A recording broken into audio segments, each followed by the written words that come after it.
Hi everyone, this is Charlie Veitch. Today I want to talk about the grotesque perversion of our idea of human nature within this capitalist predatory system. To the point where even myself, I started suffering a bit of Stockholm syndrome, where I would have very ambivalent feelings towards the system, towards the state and towards the police. But luckily, recent events in my life and in the media have reminded me that we are at war, and this is a full spectrum war along the philosophical, political, psychological, spiritual and physical. And a big shout out goes to all the occupiers in Wall Street that were forcibly evicted by the violent Protect and Serve NYPD the other day. But I understand they're going back to Zuccotti Park, so we'll see how that plays out.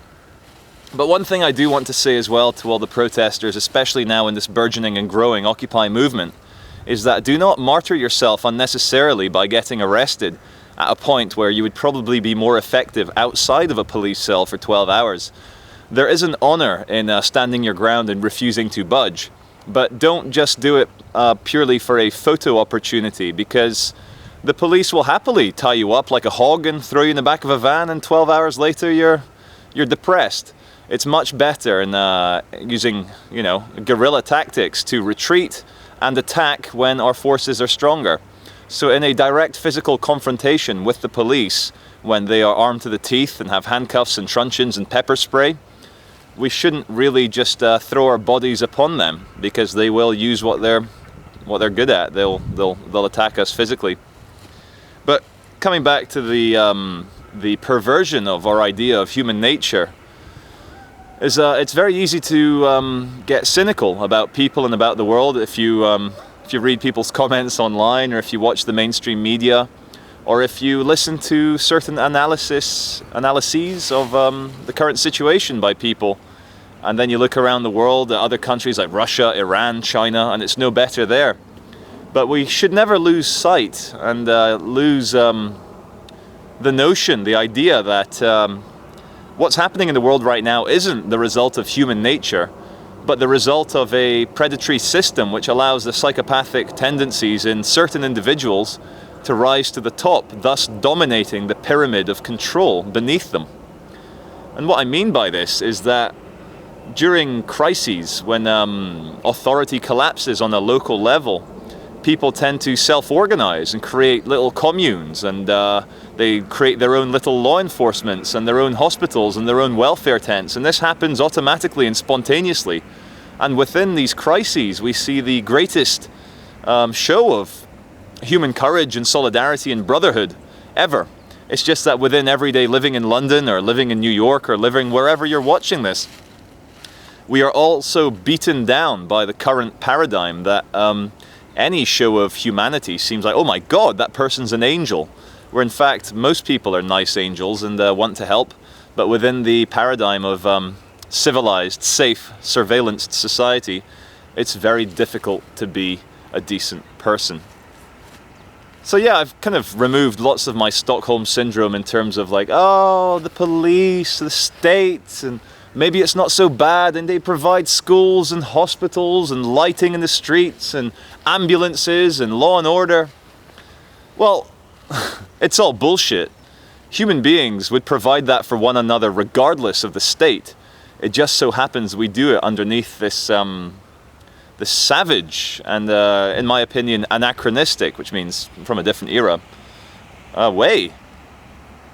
And I'm not falling for it anymore. So what I wanted to say with this film is that though we do not have the physical advantage currently over the state and the police, and when we think about it, the police are the enforcers of the state's occupation on our brains and on our cities. London, for example, is a complete police state, and I'll give you an example. I was on the train, I was getting the London Overground, which is the kind of, obviously, the overground version of the London Underground, going from Clapham Junction up to Shepherd's Bush.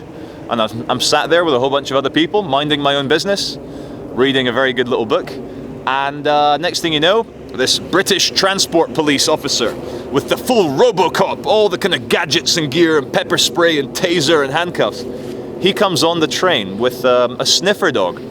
And we're all just sat there, and he takes his dog, and he lets his dog sniff everyone, and everyone just kind of sits there passively. And the dog comes up to me and sniffs me.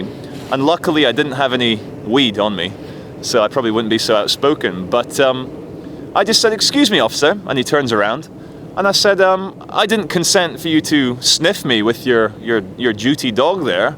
And I'm deeply offended that I'm trying to go about my daily business, and here you are treating me like a suspect, like a criminal, just automatically." Anyway, to cut a long story short, I had a massive go at this policeman for about 5 minutes, and then he got off the train. But before he got off the train, all the other passengers, bar one or two, started clapping, and they came and shook my hand afterwards. And that was purely for standing up to authority and saying what everyone is thinking. And that takes me back nicely onto the point I was making, that although we do not own the physical, aggressive warfare advantage, we do certainly own the moral advantage, the ethical advantage, the spiritual and psychological advantage. So what I propose is psychological warfare and psychological violence against those people who are occupying our cities and preventing a change in humanity by smashing up Occupy Wall Street. And I am sure that all these friendly policemen and policewomen that are walking around Occupy London saying, "Oh, hello, yeah, I'm just a little Bobby on the beat, yeah. As soon as they get the order from the City of London Corporation or from the Metropolitan Police chiefs high up, they will gladly come and use physical violence against peaceful protesters to obey orders." And I don't know about you, viewer, but I think there's been enough lessons from Europe in the last century of people falling victim to others only obeying orders. And I say to you, and I hope you say this in your own heart, that you will not be a victim of someone only obeying orders. So let's reoccupy. We've already reoccupied our minds. The Occupy movement has started to reoccupy the city centres, but it's time for us to occupy the psychological advantage, the vantage point of being able to criticize, harass, and really make the police feel uncomfortable. Because after all, they are the uniformed foot soldiers of this system, which is keeping our cities under occupation. That's all I've got to say. And again, as before, see you on the front line.